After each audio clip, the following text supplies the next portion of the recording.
answer your questions because that is what the best one can do, right?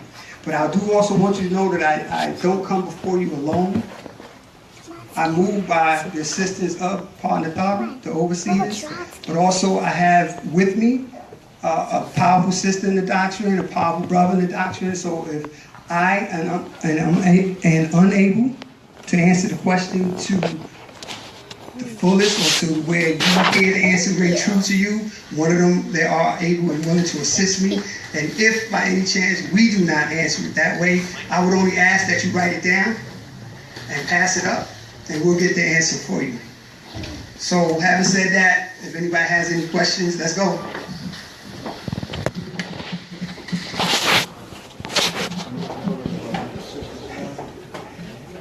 Good, I got the answer to that. I didn't hear the question. Oh, I heard it. It was like, how was I doing today? I'm good. Yes. I'm just trying to understand your 3 degrees. Can you repeat that again? Oh, absolutely, absolutely. So there are 3 degrees to Wu-Nuwaupu. It's Wu-Nuwaupu, Asaru, and NWK. And together, combined, they give us what's called Wu-Nuwaupu. If I'm not mistaken, it also changed to, say, it's changed because our doctrine is living. Wu-Nuwaupu for Nuwaupu. So there are 3 degrees in that, and there are other actual facts that go into those as well. But those are the 3 that they're titled under the degree of Nupu, which is 90. But then you have Zupu, which is the opposite or the negative version of that. That's more aligned with 6 ether. And you can get the build on that in Master Secrets, I want to say series 2. It's between 1, 2, and 3, but I believe it's 2. I'm pretty sure it's 2. And it's 2. And it talks about the different aspects of Nupu versus Zupu, 6 versus 9. It's very important. It's very important that we understand which one is ours, which one is our natural nature, which one that we do naturally. And when we don't do those things, we are outside of our own natural nature and we act unnatural, even to ourselves. You may do things that outwardly, and then later when you're alone, you reflect, why did I actually do that? What made me feel that that was correct? If you catch yourself. There's sometimes we're doing these things that we're not. We don't catch it until we get around others who vibrate on the non-ether level, where we see that we stand out. We're of them, but we may stand out. But then that's another degree, and it's a doctrine where you correct and perfect yourselves. So those are the 3. But if you find it before, I'll come back to it and elaborate a little further. Those are the 3. I think when I looked online, this was a couple of years ago, Right. just a year or 2 ago, Mm-hmm. I saw a page called Nupu Science. Is that part of it or no? No. Now, that group of beings, they are touching on natural nature sciences. They go to a certain extent. But again, if you're on the right tones and frequencies, then our master teacher will take that information which sounds similar, and then he goes beyond. And that's just further proof of who he is in this day and time. Now, that information, I have no ill will toward them in any regard. They do have some information, but at the end of the day, it goes to a certain point. And then we go on further because this is the doctrine for us in this day and time. It's a doctrine, but it's also, real simply, it's your culture.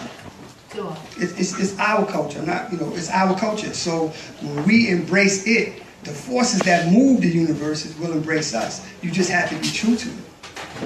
You have to. There's a stripping down of the things that you thought you were, or the things you prefer to be because it's comfortable to you.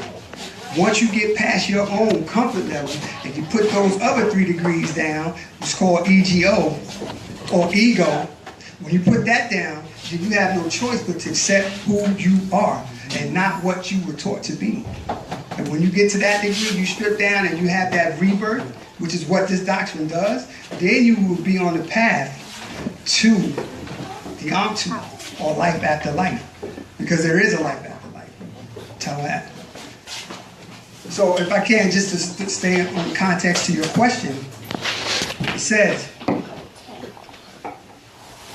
people who wish to remain ignorant about Hakatal, Hakatat, which is actual facts, and rules of our natural nature are in a coma state, a deep sleep, or Reike Shalal Nawam, the spell of sleep.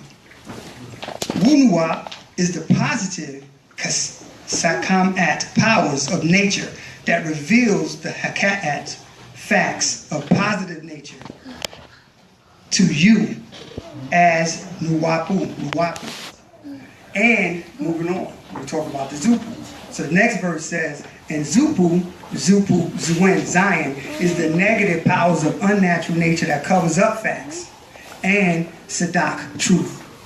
With what? Religious Kazhabat, lies and opinions, fictions, legends, his hyphen story, his story. Historical, historiography, that of a historian who tells his stories about all others past. The liar of all mukzabu, liars. So basically you have non-ether, which is running with Nupu, and then you have its opposite, which is Zupu, and that's the sixth ether. And that's their job, to cover up the facts, to give you fictions so that you will follow that and walk away from your own natural nature. Hence, you start doing things that are not natural to yourself, which is celebrating certain ritualistic holidays that they have that has nothing to do with us, that we did not do in times past. We had our own thing, our own way, because we are our own beings. We're different from them. That's not a negative thing. That's not derogatory. Those are facts. We're just different. And being different, all we have to do to elevate and raise ourselves is do us, as they say. Do us. There's nothing wrong with accepting and embracing and acting out your culture. It's the best of you. That's the best one can do. So thank you for giving me that. All right.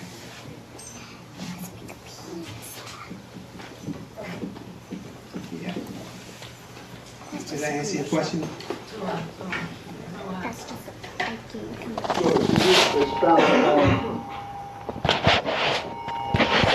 a phone. I thought you guys could expound on that sound. That's a phone. Asaru, Ashtat, and Isis. Right. Asaru, Ashtat, in the hall. Oh, yeah, absolutely. We were given that.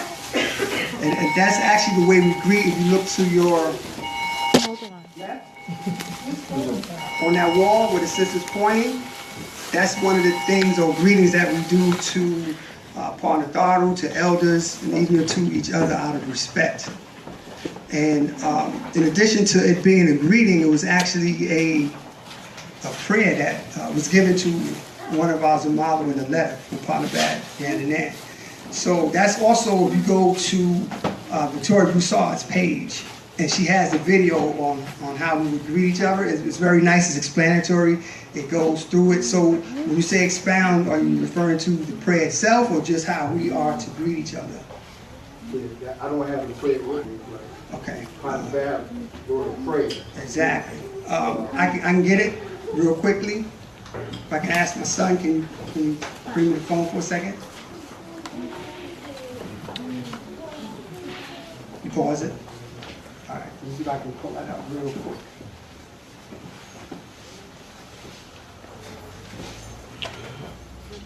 All right, so I'm going to pull that up.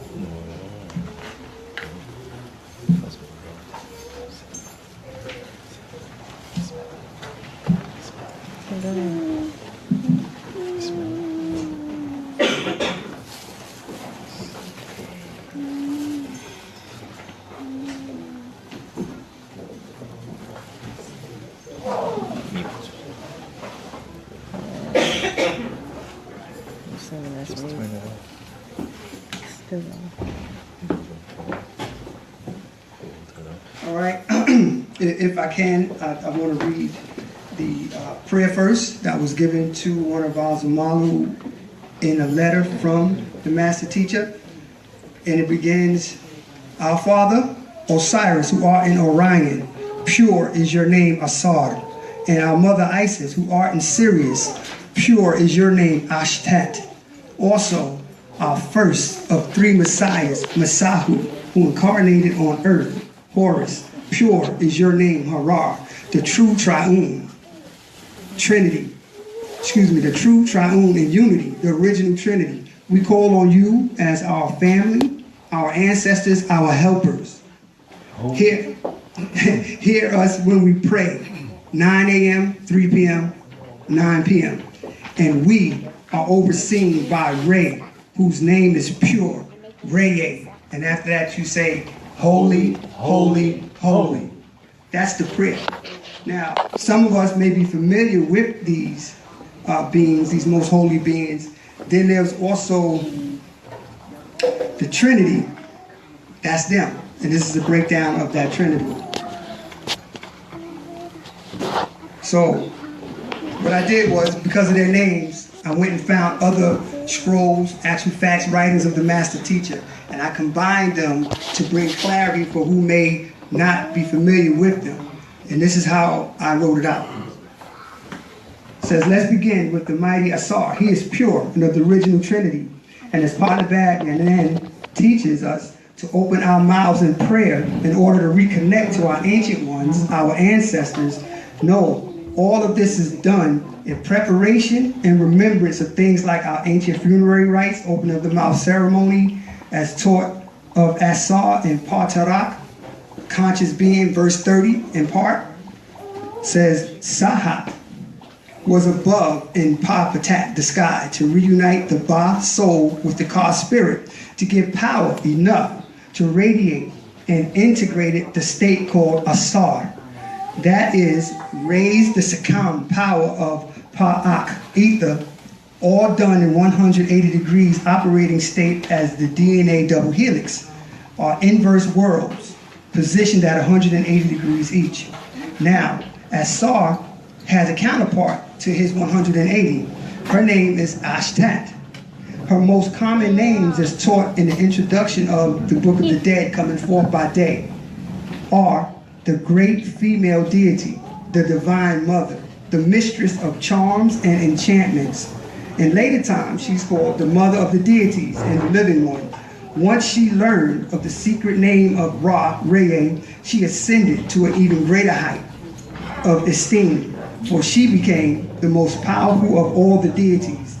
The secret name was granted her under one condition, and one condition only, that she would reveal it only to her son, Harar. So now you're moving from Asar, his counterpart is Ashtat, and she could only reveal that secret name to who? The third being of the prayer, who is Harar. Now, this union between Ashtat, Wu, Asar goes all the way back to the first of the four worlds. Hence the title based in actual fact, the original Trinity. Patarak, Atlantis, verses 6 through 9 teaches us, both were Natharu, agreeable, Wahanu, overseers, benevolent, respecting each other. So the two were joined. And it was recorded that these Natharu incarnated from the first of these four worlds 24,000 years ago. Back to what I said when I first started.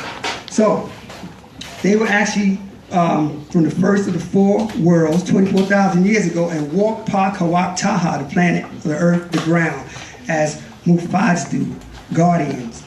Now, Harar is known by many names. One such name is Hiru Sam Ta'u, and it means Harar, the uniter of the north and the south, or as above, so below, the north and the south, if we but see it. That is what the true prayer does. It can and will unite us back to those above while yet we exist here below. The importance of prayer. You can read Patarak concentration, all of those emphasize the power that we achieve when we chant in sincerity and loyalty to our overseers. So let's just keep walking with Harar for a few seconds. Harar is the first of his kind, as taught in Patarak, Racial Deception, verse 105. This also occurred in ancient Egypt with the birth of Harar and Ashtat and Asar, and involved Manan, another deity, men, for the male seed or the father. Ashtat, the mother, Asar, the spirit, thus three parents again, a son of God and a son of man. So let's see what makes Harar pure. unique. My brother, the extraterrestrial, which is another scroll written by the master teacher. If you want it, he got it.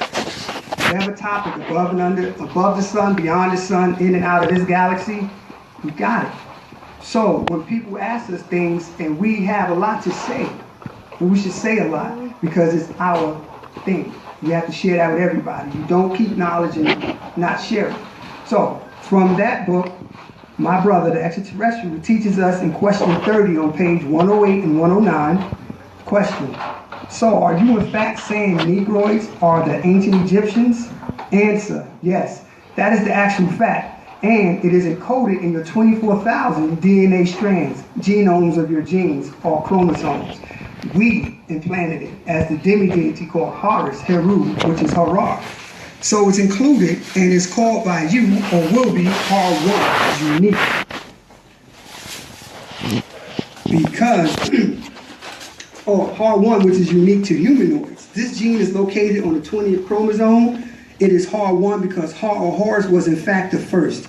The prayer says the first of the three messiahs, or Masahu. So it's all tied in. The master teacher is who he is. And if we as diligent students and studiers of this, you too will be able to tie that in. You just have to listen and open up. And as your mind and your DNA catches these rapid fire explosions of awareness and understanding, which comes simply by studying these facts. He says, read, teach, teach, teach. But the difference is you have to teach it the way he teaches it. You have to say it the way he says it, because his tones and his frequencies are the healing that we need to heal ourselves. So when we want to go off to the side and sound heavy and deep, well, you know what? The only reason you can get heavy and deep is because you're sinking. That's the opposite of what we're supposed to be doing. We are supposed to elevate.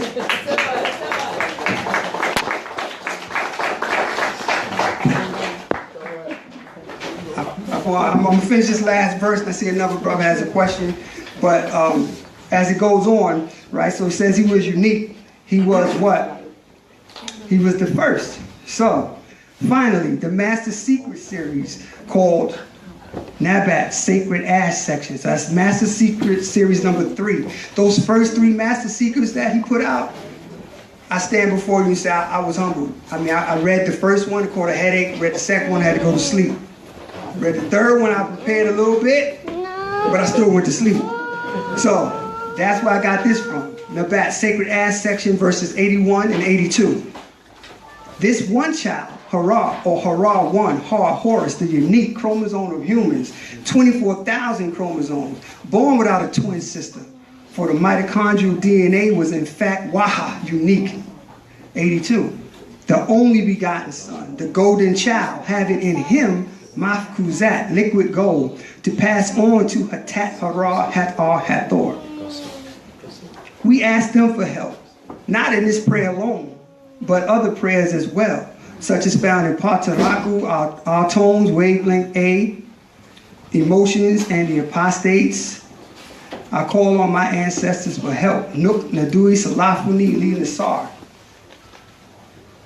And you confirm their sacredness, the sacredness of the true Trinity at the end of our prayer, as we did with me and the brothers. You say, Asar, holy, Ashtat, holy, Hara, holy. Let who has an ear and non-reasoning hear what Panabad Gananan says to the people.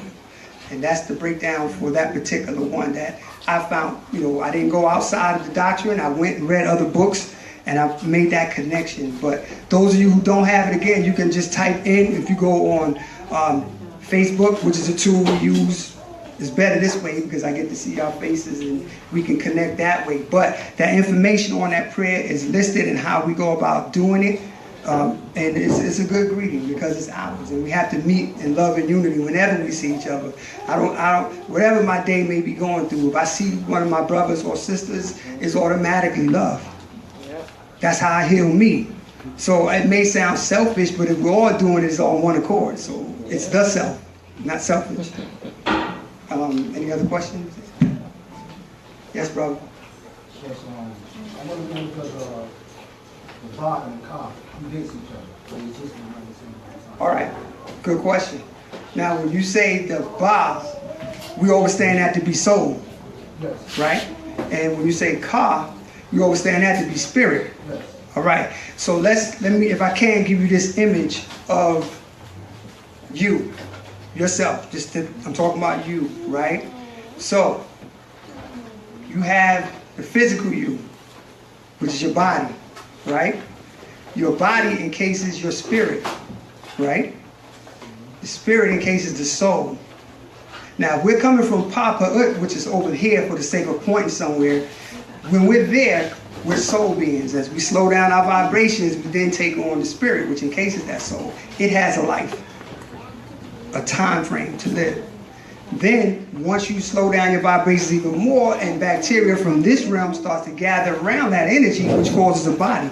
So, to ask which predates, the soul will predate. The soul predates the spirit. Okay, so who's responsible for everything that exists within the all?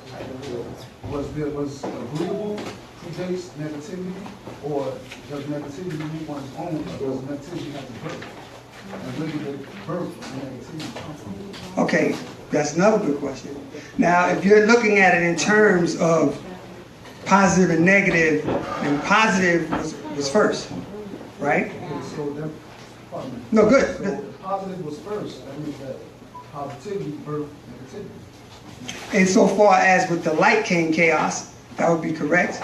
But you also have to understand when you go to a certain point, it's not good or bad, it just is. It just is. Just is. Okay, and I agree with that. Okay. Because the positive and negative came from two different worlds. No, they didn't. Not two different worlds insofar as it's alien. Right? Look at it this way. It's a big field. We got a big field. That big field we're going to call Papa Ut, or the all, right? So you have what you call a negative and positive that appear to be opposites of each other, but they're actually different degrees on the same field, right? So if I punch somebody, and I don't want to use that for long, but just for example, if I punch somebody twice and somebody else punched them 3 times, then that person who got hit twice would find me less negative than the person that hit him 3 times. But we were both more negative than somebody that didn't touch him at all. Okay, so how does karma works? Karma? Yeah, if you do something onto somebody else, the shot is done onto you. So the person that gave the karma back to the person that deserves it, is that negative or positive? Well, if the person took it upon himself, then wouldn't that make it negative? See, karma is immovable. Karma doesn't pay favorites. Karma is going to do what it's going to do. Yes, but the person that is committing the act, so the person that has already committed the act. You just answered it. And, yeah, so the person that committed the act, is his karma going to come his way? Right. But when do you break the chain? So there's no stop to it. Yes, there is. There is a stop to it. Karma is this way and it'll swing back to another person that way, right? Like a swing of a pendulum. When you overcome the laws on that realm of get back and I have to be the executioner of karma, you actually become the person holding that plum. So you don't move either way. That's called balance. In balance, you don't have to worry about, oh, my karma's going to be, I'm going to get that person back. The minute you do that, you remove him from the guilty. And you take that throne, because now what you're going to do is say, my feelings was hurt. Me personally, I don't like that. So personally, I'm going to do something to him. Well, that person may have done something to you and might not even have been aware that it was that adverse. Because if he's a negative person by nature and he did something negative to him, that's positive. So what about the karma that comes back, not from the person that received that? Gotcha. From another person. Then that's cool. So it's good. That's because you didn't do it. The whole thing is for you to remove yourself from that ebb and flow of getting back. You don't want to be that one to say, I'm going to get back, because so now if you get me back, have you just signed up and ate a meal at the restaurant cost karma and the check is going to come to you now?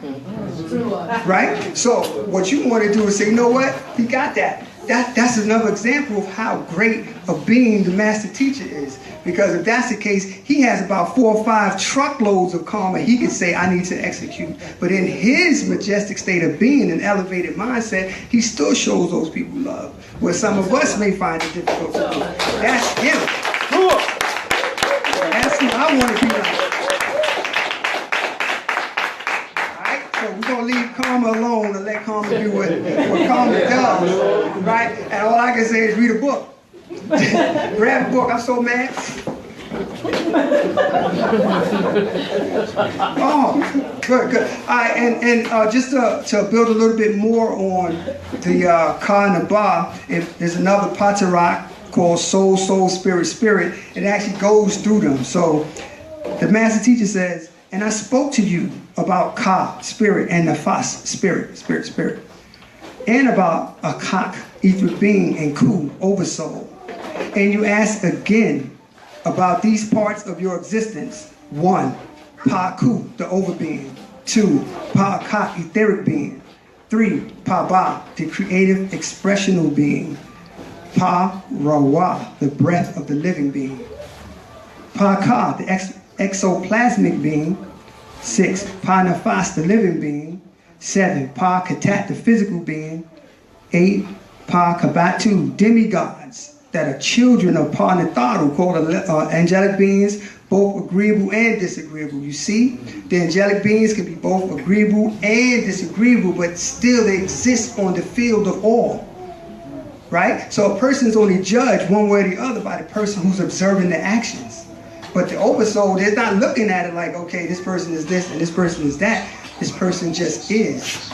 Right? And with the help of Wu-Nuwaupu, our just is will find the positive next step. I'm not going to say end, I'm not going to say over. If you say your life is over, over only means above, if you understand that. The person does as much negativity as he does positivity. Right. Will this person travel in the afterlife? That would depend on the feather of my hat, wouldn't it? The weighs against the weight of your heart. Because who is saying that the person did it with equality? Who's making that statement? This person did the same amount of agreeable that he did the same amount of disagreeable. You would have to wait until you're judged. Exactly. Or you can avoid that particular judgment altogether by just doing what you should be by natural nature. By natural nature, then you are in accordance to the laws of the universe. Is it a sin to lie? So you saying sin as in wrong to lie? Is it wrong to lie? Well, I can't tell you not to lie, but I will say that I have lied. I will stand in front of you all and say I've lied. I've lied to a person because I didn't want to tell them the hurtful truth. Was I wrong? I may be wrong when they find out. But at that moment I said to them, I was so right to me. Exactly. According to the deed and to the person executing the story.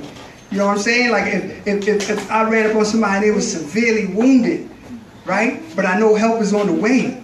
So they go, oh, yo, I don't think how do I look? Oh, it's not that bad. I may turn away because his leg is over there, but that's not my job to say your leg is over there, roll, get it, so when they come. No, I'm going to say, yo, it's not that bad, hold on. Hold on, I'm going to give that person a certain amount of positive energy to counteract that negative thing that happens. But in fact, was that the truth? Was it the truth or was it reality? On its own, or does it have a control source? The control is the person who wields it. Who wields it. Let's say negativity wasn't able to move on its own. Wouldn't it die out by us not doing it? Yes. So when we come together in a room like this and we're all gathered with the same force that's going to positivity, where's negativity now? It doesn't exist in here. So did negativity say I'm not going to hang with them, or did we eliminate it by our actions? We eliminate it. So negativity as positivity will only have the power you give it. Good. Right? And understanding that makes you all powerful. Cut. Within due bounds. On this planet, do you think it's more positive or negative? You're asking what I think, right? Yeah. Okay. I'm, for the most part, a positive person. And for the negativity that surrounds the planet, that's the reality. This planet is, in fact, quarantined because of the negative beings. Cool. Right? And that's why we drum. And that's why we chant. And that's why we open the vortexes so we can get out. And they can have this if they don't change their ways.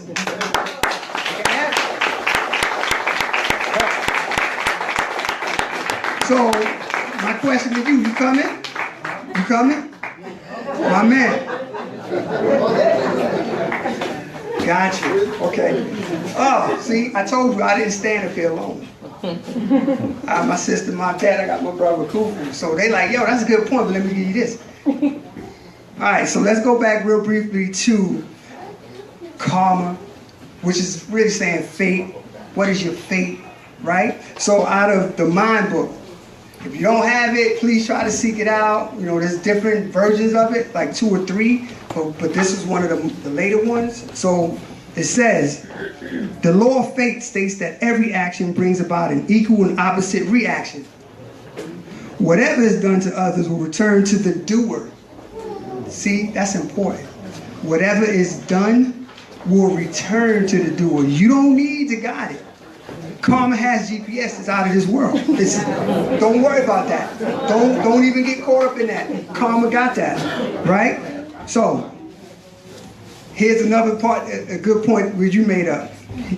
Master Teacher teaches us. He says, most people are continually creating. So they are the creators of this. What are they creating? New fatal situations. Why? Why are we continue doing that? This is due to ignorance and its accompanying afflictions. So even ignorance has company. It has other afflictions that walk with it. And when you engage in that, they come in. Before final emancipation or freedom, all debts of the fate must be worked out. Whether one decides to do so in the present life, a form of hell, or on the lower planes, which is referred to as hell, but each must reap what he or she sows. Various life experiences are due to the situations of fate that has earned him or her by his or her thoughts, words, and deeds. So when you say thoughts, words, and deeds, that's like saying things on the mental plane first, right? You think of something. Your mind's eye visualizes it, your words spit it out into the universe, and then your actions complete that. So if your thoughts are right, then by the time it gets down to what you say and do, you hopefully will have a better reaction or a better statement to any situation that happens, especially if you created those fatal situations. They're of your own doing. So if you did something and it brought back something negative or just not agreeable to you, and why'd that happen? Just recondition the way your mind thought before you did or said whatever you said. Then you avoid that. That's how you graduate from one plane where you begin to rule, and then you are ruled by the higher planes. But know in fact that the fact that you rule on whatever plane you're on, you've mastered that plane. That's how you correct and perfect yourself. Did I answer your question? I'm not a... I love to talk. You got one more? All right. All right. So they say principles apply to all. I'm gonna break that down for instance. Okay. You have a Christian man. Okay. And you have a Wu-Nuwaupu man. Mm-hmm. You have somebody that's gonna be a Buddha. Mm-hmm.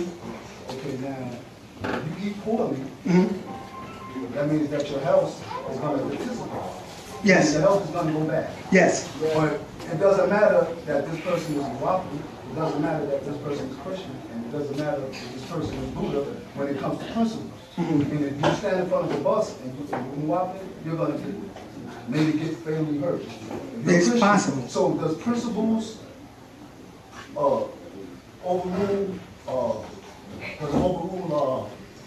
I won't say way of life, vision, or anything like that? The principles that apply to all, that exist within all, does that override Wu-Nuwaupu? Good question. Good question. When I was reading earlier, I mentioned something called natural nature and the laws that apply to that.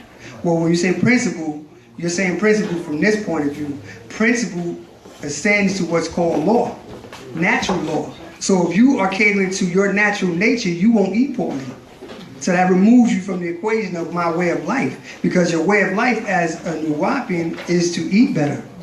Your natural nature will help you eat better. So a Christian... So if a Christian eats well, that makes him Wu-Nuwaupian also. He's a Wu-Nuwaupian when he accepts Wu-Nuwaupu. Yeah. He eats healthy otherwise. It's really just that simple. Because he can eat healthy and still say, I don't like you because we at the same vegan restaurant, but you got on an arm. Right. You know what I mean? So he's accepting certain parts of natural nature or eating well, but he's not accepting who he is as opposed to what was forcefully given us through circumstances, through oppression, right? So you can be whatever you want, but if you're not catering to your natural nature, are you being what you should be or who you really are? So it's not about principles, because when you leave it at the level of principles can be mended, they can be broken, they can be shortchanged. But when you take a principle at its root meaning, it means the law or natural nature, you can't circumvent that. There are no certain spiritual, physical shortcuts to this. They're not. That's not how you attain perfection. That's not how you prepare yourself to meet your counterpart who's not playing games.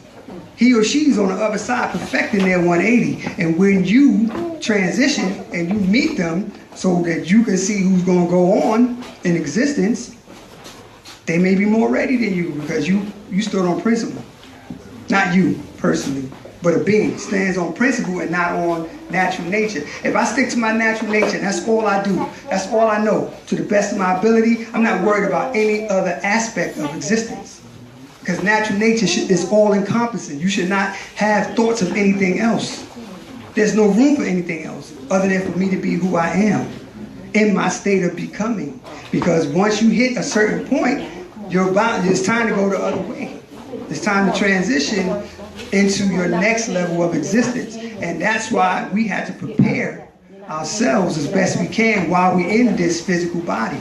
Because the journey is far longer. Show you something here. Let's go. You know, far longer than what it is right now. That's how we got to think. You don't look beyond life because we're living it. I mean, you don't do that. But at the same time, you prepare yourself for the journey to come. And that's longer because this is physical life. In certain degrees, we were taught you had 120 years, right? That's from here to your wrist.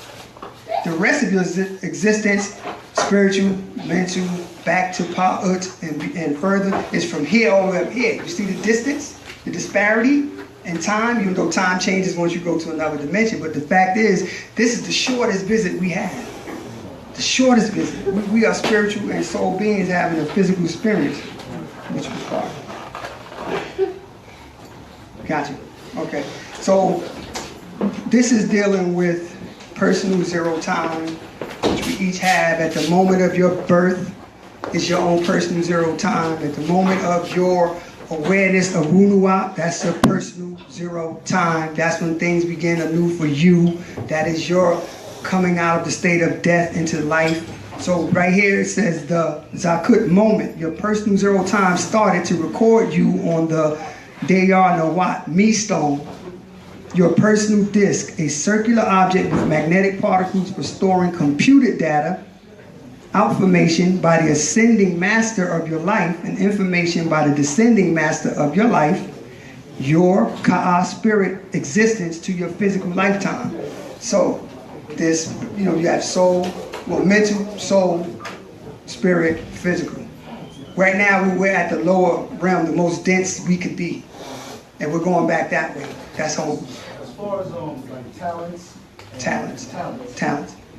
Who's responsible for distilling talent in people that exist? And or the people with less talent, are they less of a person than the person with the more talent? And why was that person instilled with more talent than the other person? Genetics. It's genetics. It's genetics, it's DNA, it's who in your family line. You are the combination or sum totals of all those in your seed or your lineage or your line age. So you may have had a great-great-great-grand descendant who could sing really well. So he may have, procreated with a sister who could sing as well too. So out of those chromosomes, you got a double portion. You may be born to be the best singer out of the three. And if you have children, your son may sing good, but maybe not as well. Your daughter may sing better. So the talent that you have from like singing, a lot of that is inherent from her and him. But another one. If the person was not born with the talent, correct. And he was taught. Correct. Talent, Is that the same, is that equivalent? Is that the same? He still had the genetic disposition to overstand the talent. To learn. That's right. So somewhere along the line, we forgot. Or somewhere down the line it was dormant and someone touched him with that particular instrument, skill, or talent, and it awoken that ancestor who liked that. And the more you pick that instrument up, that person got stronger. He's getting stronger, your skill is getting better. Now you soloing, but he's rocking with you. That's your ancestor. And again, when we connect with our ancestors, how can they not help us? That's what they're here for. But the circle of life, we're here to help them too. Because some of our family members who have transitioned before us didn't get Wu-Nuwaupu. They were born in an era where they may have transitioned prior to that, and all they knew was whatever degree was prominent at the time in their lives. So they're waiting for us to help them, free them so they can go on. But at the same time, when you tap into them, they're here to help you. Like that grandmother that helped you find your keys the other day. Or that uncle that helped you find that money you knew you had and that you couldn't find it in 10 minutes, you not be able to pay the rent. And after you cried or whatever you did, you calmed down. And said, where's that money? Where's that money? And your uncle who was sitting there watching, he might be a jokester, so he laughed for a little bit. But then he's like, let me point it to it. And it pops in your mind, go look behind that other book, because that's why I put it there so my son didn't get it and think it was candy money or whatever. And that happens. We work interchangeably with each other. So that talent does come by way of your genetics or the genetic disposition to learn a particular skill. Now, your ancestor didn't have to be a musician, but he or she was very, very intelligent. So you have the ability to adapt and grasp certain teachings, and you do.